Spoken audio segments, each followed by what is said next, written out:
Welcome back to the Deep Dive. We are continuing our series on the Manual of Patent Examining Procedure, the MPP, and today we're hitting a chapter that is, well, absolutely critical for keeping your patent alive after you've won it.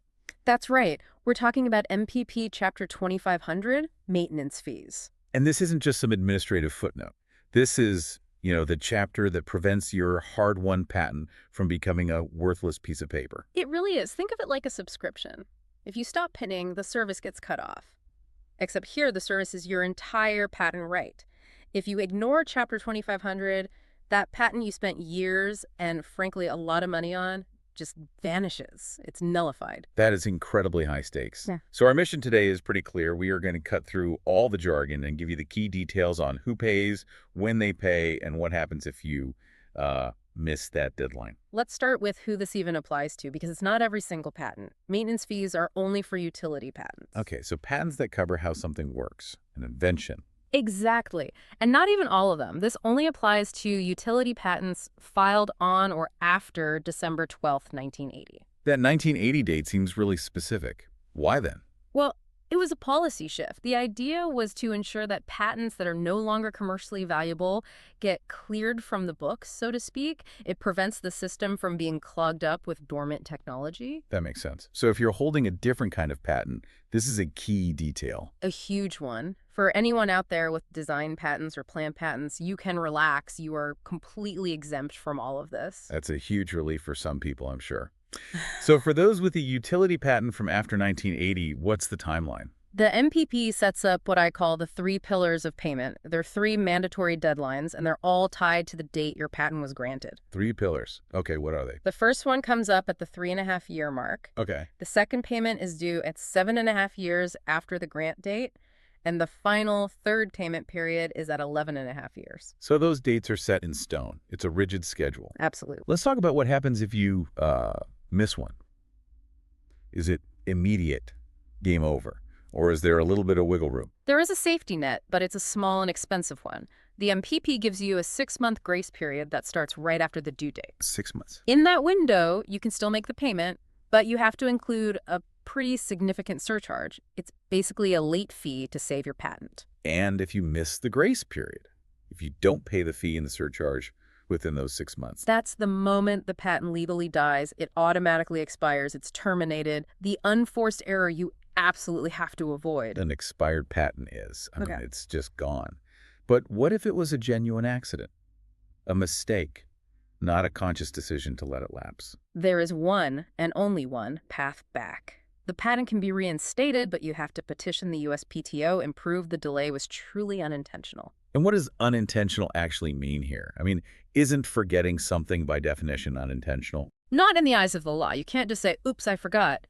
You have to show, with evidence, that you had systems in place to track the deadline, and something extraordinary happened. A real administrative breakdown, not just carelessness. Okay, so a very high bar to clear. Extremely high. And who is managing all of this on the government side? Who processes these payments and decides if something was unintentional? That's the USPTO's maintenance fee branch. They are the engine behind this whole chapter. They process the payments, update the records, and, they publish the notices when patents expire or are reinstated. Which brings us to a huge administrative trap that the MPP warns about. Ah, yes. The reminder notice. This is probably the single most important thing for patent owners to understand. Let's hear it. The USPTO might send you a reminder notice as a courtesy. They often do, but they are under no legal obligation to do so. The responsibility for tracking those due dates is 100% on the patent owner. So let's play that out. You're a small inventor, you move your office, and you forget to update your address with the USPTO. Yeah. The courtesy notice goes to your old, empty office. You miss the payment deadline and the grace period. What happens? Your patent expires, period. Failure to receive a reminder is not an excuse. You cannot rely on their courtesy. You have to have your own system. That is a terrifying but crucial lesson. It really puts the burden on the owner. Let's shift gears a bit to the cost. Are there any breaks for smaller inventors or companies? Absolutely. The system is designed to help. There are significant discounts based on what's called entity status. Okay, what are the categories? There are two main ones. First, you have small entities.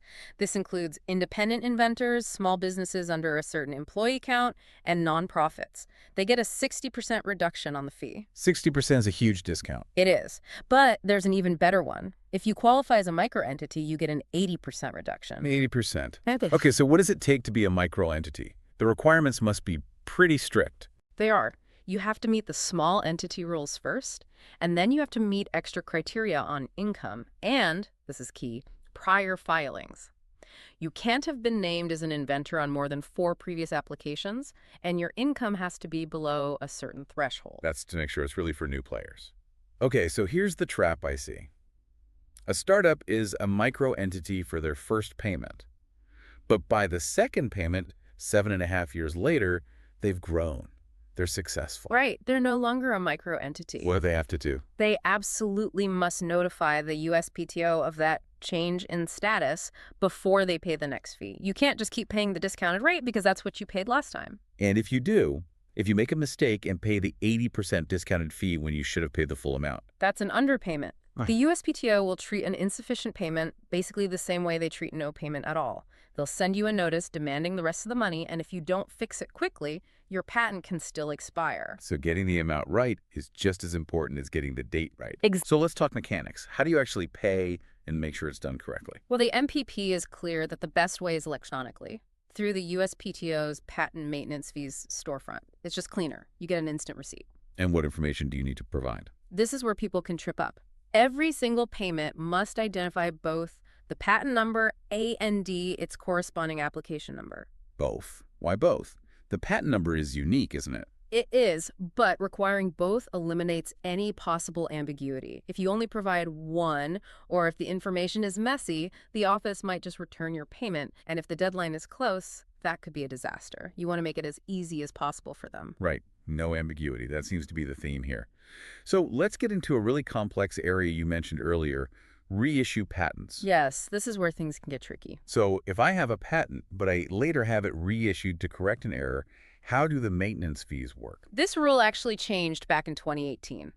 The current rule is that every single reissue patent you get requires its own separate maintenance fee payment. So if you have one original patent that results in, say, 3 different reissues, you're now tracking 3 separate payment schedules. Exactly.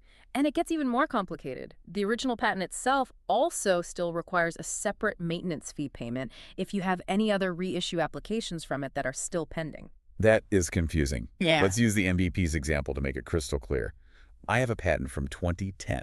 Okay. I have successfully gotten 2 reissued patents from it, and I have a 3rd reissue application that's still being examined.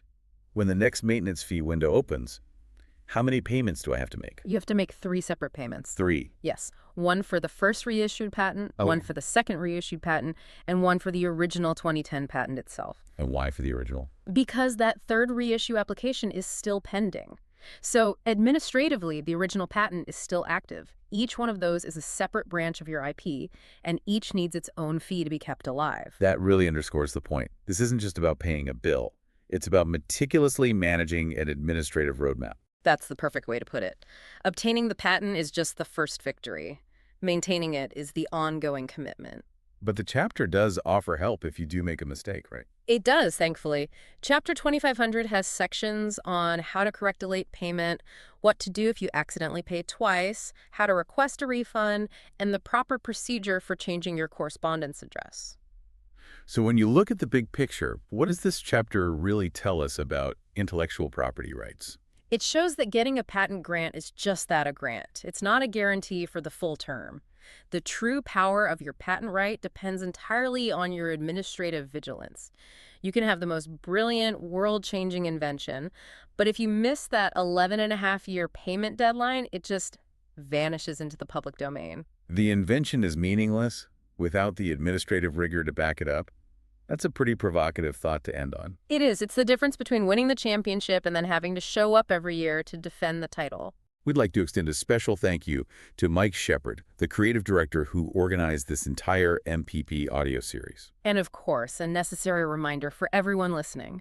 This summary was generated using AI tools and may have errors. It's for educational purposes only and is absolutely not legal advice. For real guidance, you need to consult the official MPEP, a qualified instructor, or a registered patent practitioner. We'll see you next time for the next deep dive.